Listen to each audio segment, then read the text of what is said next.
I'm about to ride my bicycle up to the Crabtree along the embankment to resume my incredible journey. The construction of the embankment began in 1801 and it was completed in about 1809 to provide a straight route between headlands across the tidal inlet to Tothill and Lara. Today, as I ride along this stretch, the stonework can still be seen on the waterline. The route is still very straight. The tidal inlet on the other side of the road have long since been landfilled and built upon. But originally, the embankment provided a platform on which to build a toll road.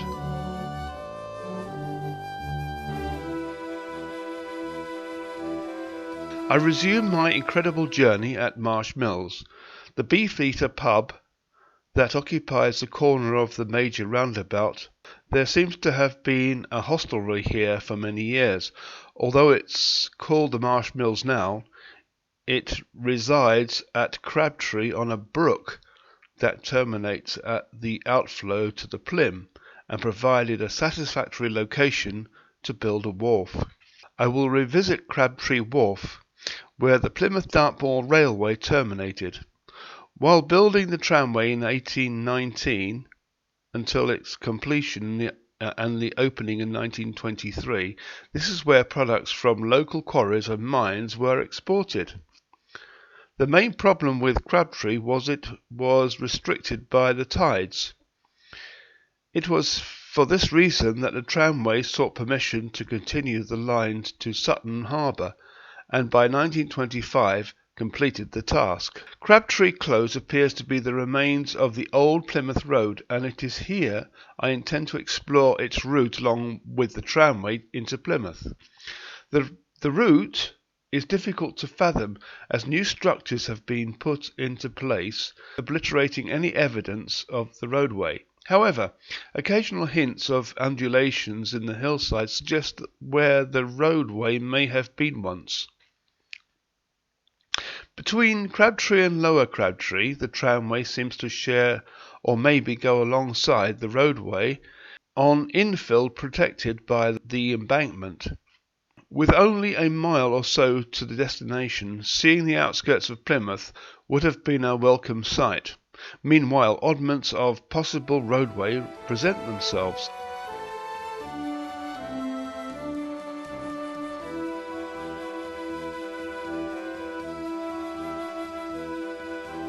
Military Road is a recent addition and evidence of the roadway has been removed. However, a fragment of Plymouth Road remains identified by this sign.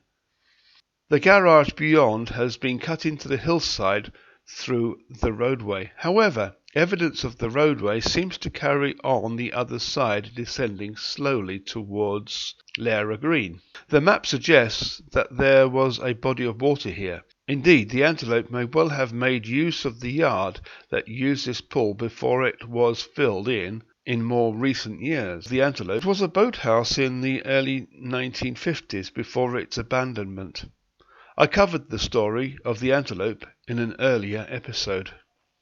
We leave the old road as it heads off to Lara Green, as it was known then. This area benefited from the embankment's construction, and it allowed the marshland to be slowly drained from the area called Lipson Creek.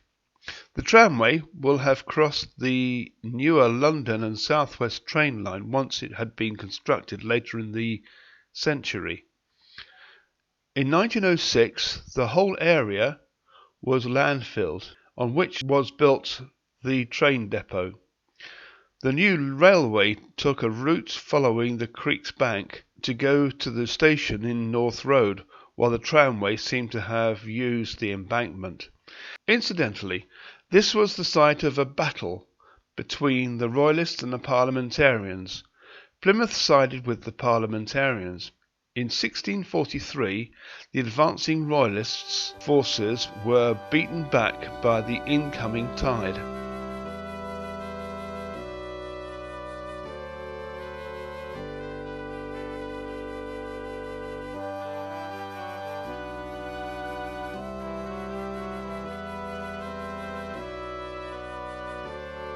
Arnold Point marks the entry into Tothill Creek. In 1810, once the embankment was built, it provided opportunity to build close to the shoreline. The tramway would have passed behind Arnold's Point.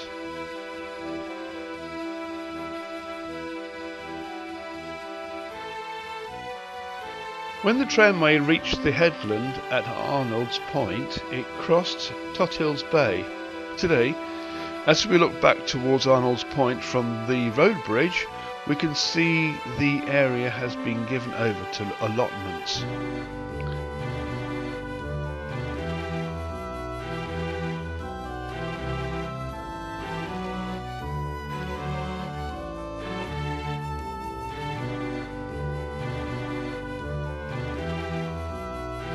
I'm following the course of Tothill Creek along Lanhydrock Road. The tramway would have been on the other side of what is now a recreation and football field. The old tramway veered off and a tract of land shows where the course of the tramway went. Today, Gardenia Way is built over the course of the tramway.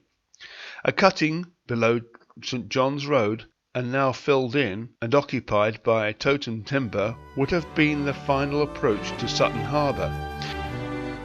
Today, this yard occupies the cutting the tramway went through.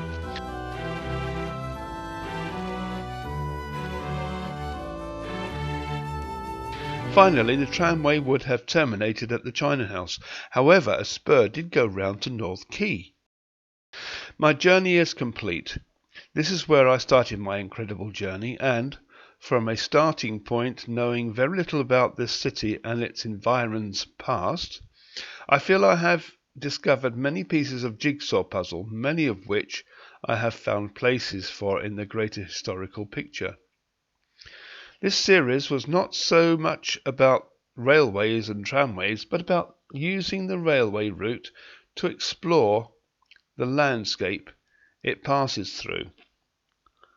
I find it particularly difficult to conceptualize time or events in relationship with each other. The map of time creates a messy palimpsest upon the map of the landscape. Even today, the North Quay has undergone changes. The tower blocks in the background were not there when I came to Plymouth in 1988. The buildings were much lower, one of which was a fruiterer. Early morning market stall and shop owners would be buying up stock for the day. Now it is highly residential. But even before the quay was built, archaeological evidence showed that the small wharfs were built perpendicular to the shoreline with buildings on either side. The landscape is in perpetual change. One aspect of the changing landscape is the regeneration of vegetation. Where there were no trees, now there are mature woodlands. Of course, the opposite is also true, but in urban landscapes the growth and demise of structures is accelerated. The period of time spanning 1800s to more recent times has been spectacular. In my lifetime, I've seen technological breakthroughs which include manned missions to the moon, faster than sound passenger travel, and a massive change in emphasis to communications and digital technology that makes this video possible. 20 years ago, I would not have been able to sit at my laptop at home editing this video together. The more I look at my grand and great-grandparents' generations, they too would have been struck by the major changes in their lifetime. Remarkably, Trevithick was 20 years ahead of his time when he created the first steam locomotive. Like the mobile phone, it would never catch on. It operated in the Welsh mines, but nobody saw its value at the time. There was a resurgence of interest with the construction of the Stockton to Darlington Railway in 1825, and the rocket, 20 years too late, made inspired improvements to the reliability of steam locomotion.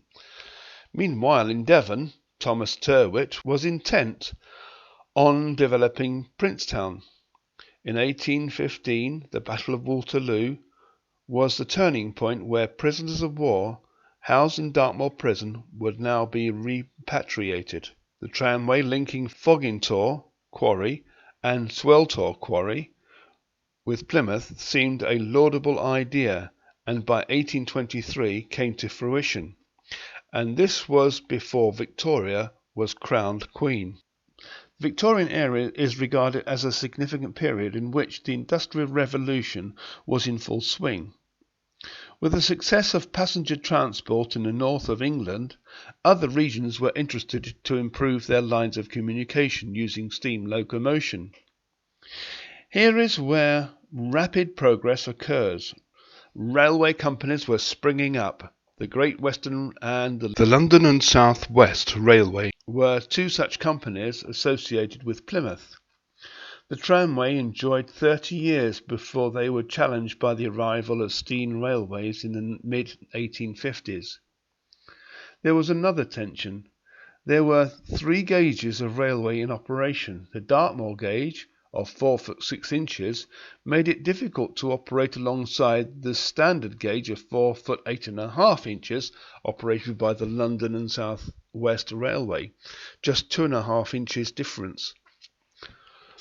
Then there was the broad gauge of 7 foot 1/4 inch operated by the Great Western Railway for a while.